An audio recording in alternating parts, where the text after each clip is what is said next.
में आज investor summit का आगाज होने जा रहा है। 2 दिवसीय ये इन्वेस्टर समिट का आगाज होगा प्रधानमंत्री नरेंद्र मोदी के भाषण के साथ, जो आज सुबह 11 बजे भाषण देने वाले हैं। और आपको बताएं कि प्रधानमंत्री के भाषण के बाद इसका आगाज होगा। और उत्तर प्रदेश के सीएम से खास बातचीत की है मेरे सहयोगी अरविंद चतुर्वेदी ने। क्या कुछ बोले हैं उत्तर प्रदेश के सीएम योगी आदित्यनाथ और कितनी बेबाकी से सवालों के जवाब दिए हैं, आइए देखते हैं।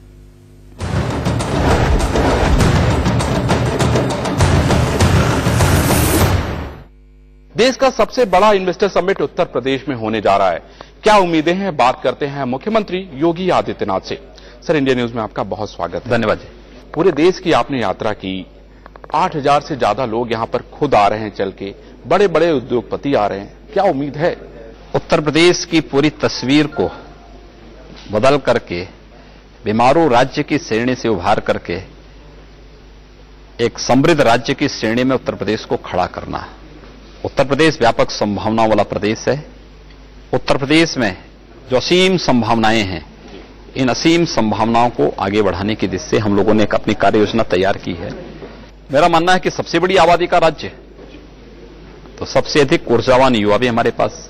फूड ग्रेन में हम नंबर 1 पर हैं, शुगर केन में नंबर 1 पर हैं, टूरिज्म में हमारे पास व्यापक संभावनाएं हैं, वाटर रिसोर्सेज हमारे बेहतरीन हैं, कनेक्टिविटी हमारी देश के अंदर सबसे अच्छी है। इस सब के बावजूद हम पिछड़े क्यों रहेंगे? लेकिन परसेप्शन चेंज किए जाने की आवश्यकता थी और उस परसेप्शन को चेंज किया गया। आज उसका परिणाम सामने है और हम लोग उत्तर प्रदेश में अब तक के सबसे बड़े इन्वेस्टर समिट के साथ आए हैं जी। 9000 से अधिक डेलीगेट्स इसमें अपना रजिस्ट्रेशन करवाए हैं। 900 से अधिक एमओयूज अब तक हो चुके हैं और हम विश्वास के साथ कह सकते हैं कि UP investor summit Uttar Pradesh के विकास के लिए मील का पत्थर साबित होगा। मुख्यमंत्री जी, आइडिया कैसे आया? आप आए, आपने पूरे प्रदेश का भ्रमण करना शुरू किया। कैसे मन में विचार आया कि मुझे सबसे बड़ा इन्वेस्टर समिट करना है?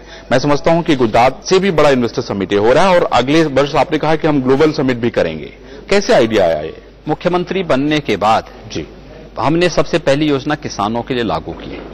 विकास की दिशा से आदरणीय प्रधानमंत्री जी बार बार 2 बातें कहते हैं। एक, हमारा दृष्टिकोण पॉजिटिव होना चाहिए।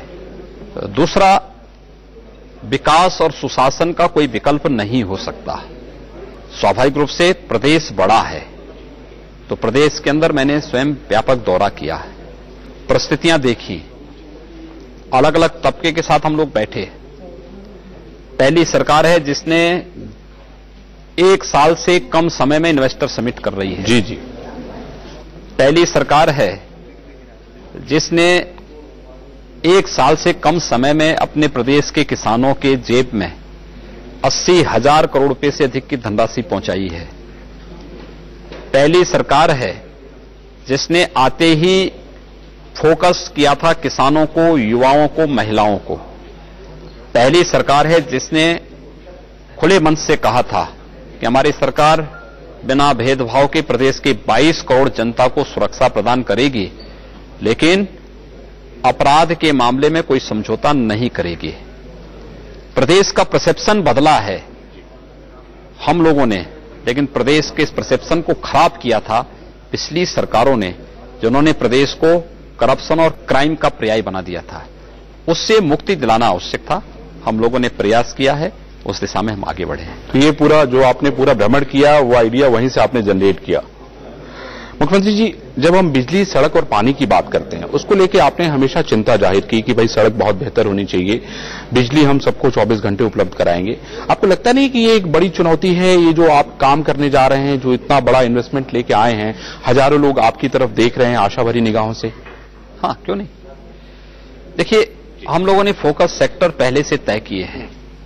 स्वाभाविक रूप से निवेश के लिए लैंड बैंक भी चाहिए, उस जमीन में पहुंचने के लिए सड़क भी चाहिए, बिजली भी चाहिए। ये सब का पूरा होमवर्क करने के बाद ही हम ये सब करने जा रहे हैं। तो पूरा होमवर्क, पूरा एक रोड मैप आपने तैयार करके रखा हुआ है एकदम। अब इन्वेस्टर यहां आए, निवेश करे और मतलब अबोध गति से काम शुरू हो जाएगा। पहली बार होगा जब प्रदेश के अंदर सिंगल विंडो सिस्टम में मानवीय हस्तक्षेप पूरी तरह बंद होगा और मुख्यमंत्री कार्यालय स्वयं इसको देखेगा कि कहां पर क्या कार्य हो रहा है, क्या उसकी प्रोग्रेस है। सर, मैं आपसे ये कह रहा था कि जब आपने ये आइडिया जनरेट किया, अभी आप टेक्नोलॉजी की बात कर रहे थे कि आप एक ऐसा सिस्टम लेके आएंगे जो सबसे यूनिक होगा, सिंगल विंडो सिस्टम से भी आगे होगा। क्या है वो सिस्टम, क्या करने जा रहे हैं? कल आदरणीय प्रधानमंत्री जी उसका शुभारंभ करेंगे, आप उस समय देखना।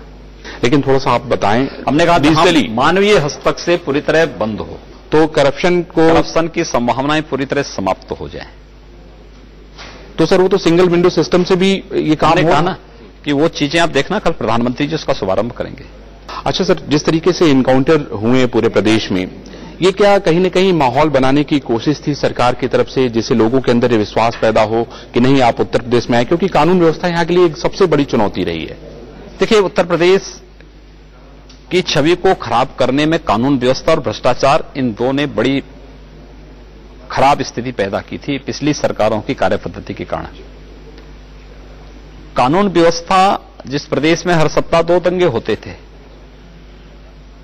जिस प्रदेश में अपहरण एक उद्योग बन चुका था, जिस प्रदेश में अराजकता चरम पर पहुंचती थी, पिछले 11 महीने में कोई दंगा दिखाई दिया आपको? कोई अपहरण हुआ? नहीं, क्योंकि सरकार की नीयत साफ है। तो सबको मालूम है कि अगर कानून के साथ खिलवाड़ करेंगे तो क्या होने जा रहा है, क्या होगा। और फिर अगर अपराधी के मन में भय न हो तो वह आम नागरिक का जीना हराम कर देगा। इसलिए सुरक्षा सबको दी जा रही है।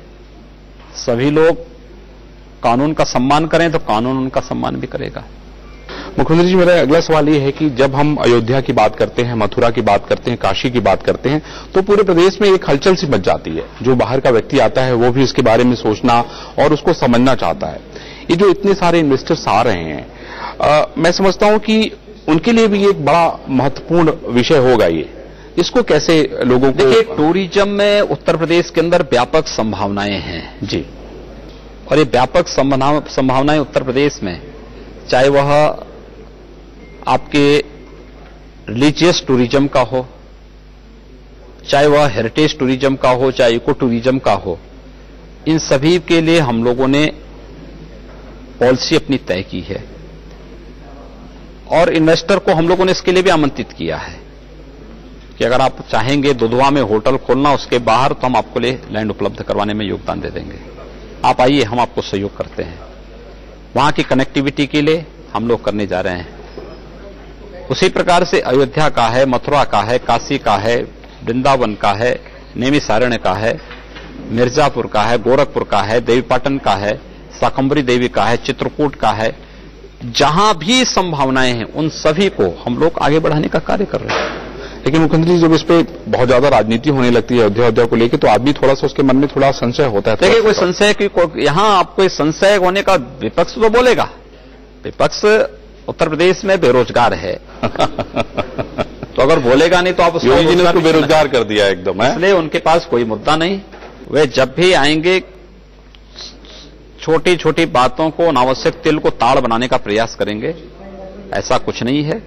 उत्तर प्रदेश निवेश के लिए सबसे अनुकूल वातावरण वाला, सबसे बेहतर स्थल है। हर प्रकार के निवेश के लिए यहां संभावनाएं हैं।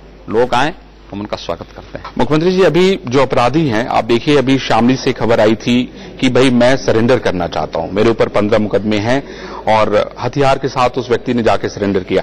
आज भी एक ऐसा वीडियो आया है जिसमें वो कह रहा है कि नहीं, मैं 302 का मुजरिम हूं और मैं सरेंडर करना चाहता हूं। इस तरह की बातें जब आप सुनते हैं, इस तरह की सूचनाएं तो आपके पास आती होंगी, तो क्या रिएक्शन होता है आपका? देखिए, हम एक एक घटना, प्रदेश के अंदर घटित होने वाली एक एक घटना की मैं स्वयं मॉनिटर करता हूं और उसके सभी पक्षों पर चर्चा करता हूं। मेरा यह मानना है, प्रदेश के अंदर हर व्यक्ति को जीने का अधिकार है। हम किसी भी व्यक्ति को छेड़ेंगे नहीं, लेकिन अगर किसी ने कानून के साथ खिलवाड़ किया तो कानून फिर अपना काम करेगा। मुख्यमंत्री जी, आप अब बहुत निर्बाध गति से अपना काम कर रहे हैं, लेकिन ऐसे में जब विनय कटियार जैसे लोगों का बयान आता है कि मुसलमान इस देश में नहीं रहने चाहिए, आपको क्या लगता है कि ये बयान कहीं न कहीं माहौल को बिगाड़ने का काम नहीं करता? कहीं न कहीं एक ऐसा संदेश देने का काम नहीं करता जिससे कि भाईचारा डिस्टर्ब हो? देखिए, कौन क्या बोल रहा है ये महत्वपूर्ण नहीं है। महत्वपूर्ण यह है पार्टी और सरकार की लाइन क्या है। पार्टी और सरकार ने जो लाइन तय की है वही अधिकृत लाइन होनी चाहिए, और मुझे लगता है लोग उसी को अधिकृत लाइन माने तो अच्छा होगा। मुख्यमंत्री जी, हम लोग बात कर रहे थे पिछले दिनों, तो ये हो रहा था कि भाई लोकसभा में हम जो सीटें आपकी हैं वो तो आपकी ही हैं, लेकिन और आप क्या ऐसा करने जा रहे हैं जिससे कि रिजल्ट और बेहतर दे सकें प्रधानमंत्री जी को, अपने राष्ट्रीय अध्यक्ष अमित शाह जी को? देखिए, क्या लगता है उससे 73 के पार कर जाएंगे? 2019 का जो चुनाव है हमारे लिए महत्वपूर्ण चुनाव होगा। केंद्र सरकार की उपलब्धियों के साथ साथ प्रदेश सरकार भी जो इस दौरान कार्य करेगी, इन सबको भी उसमें कहीं न कहीं जवाबदेही हम सबकी होनी है। और हमारा प्रयास है कि भारतीय जनता पार्टी प्रदेश के अंदर 80 की 80 सीटें जीते और प्रधानमंत्री नरेंद्र मोदी जी के नेतृत्व में भारत को आर्थिक महाशक्ति के रूप में अग्रसर करने का जो अभियान चल रहा है, उस अभियान में हमें सफलता प्राप्त हो। ये देश एक समृद्ध और सशक्त देश के रूप में दुनिया के सामने खड़ा हो। मुख्यमंत्री जी, उस दिन आप दधुआ गए थे तो आपने एक बहुत अच्छा उदाहरण दिया था। आपने ये कहा था कि शेर अपनी निर्बाध गति से जब चलता रहता है तो उसको डिस्टर्ब नहीं करना चाहिए। अगर डिस्टर्ब आप नहीं करेंगे तो आपको वो काटेगा नहीं और आपके ऊपर हमला भी नहीं करेगा। और आपने ये भी कहा था कि शेर जब जहां रहता है जिस जंगल में, तो वहां का वातावरण जो है बड़ा चलायमान रहता है, लोग भागते रहते हैं, दौड़ते रहते हैं। तो हम लोगों ने इसको पॉलिटिकली समझने की कोशिश की कि भाई राजनीतिक तौर पर अगर हम आप इसको देखें तो मुख्यमंत्री योगी आदित्यनाथ जी ये कहना है कि भाई आप हमें काम करने दीजिए, मुझे डिस्टर्ब मत करिए। ये जीवंतता का उदाहरण है, सक्रियता जी।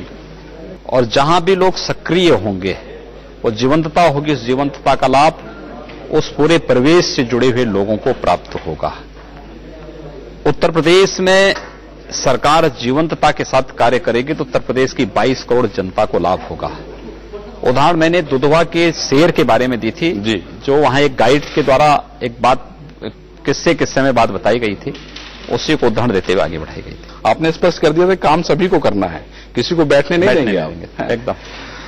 एक आखिरी सवाल, जिस तरीके से लखनऊ को हम देख रहे हैं, इसमें राजधानी को देख रहे हैं, पूरी तरफ सब तरफ साफ सफाई, सब तरफ बहुत बेहतर व्यवस्था, ट्रैफिक जिसमें हम लोग कभी कभी बहुत परेशान हो जाते थे, अब सब कुछ चाक चौबंद लग रहा है। हम क्या उम्मीद करें कि राजधानी को हम ऐसे ही आने वाले राजधानी ऐसे ही आगे बनेगी। मेट्रो का कार्य हमारा पूरा होने दीजिए, पूरे लखनऊ को चमका करके रखेंगे, बहुत बेहतर राजधानी के रूप में लखनऊ सामने आएगी।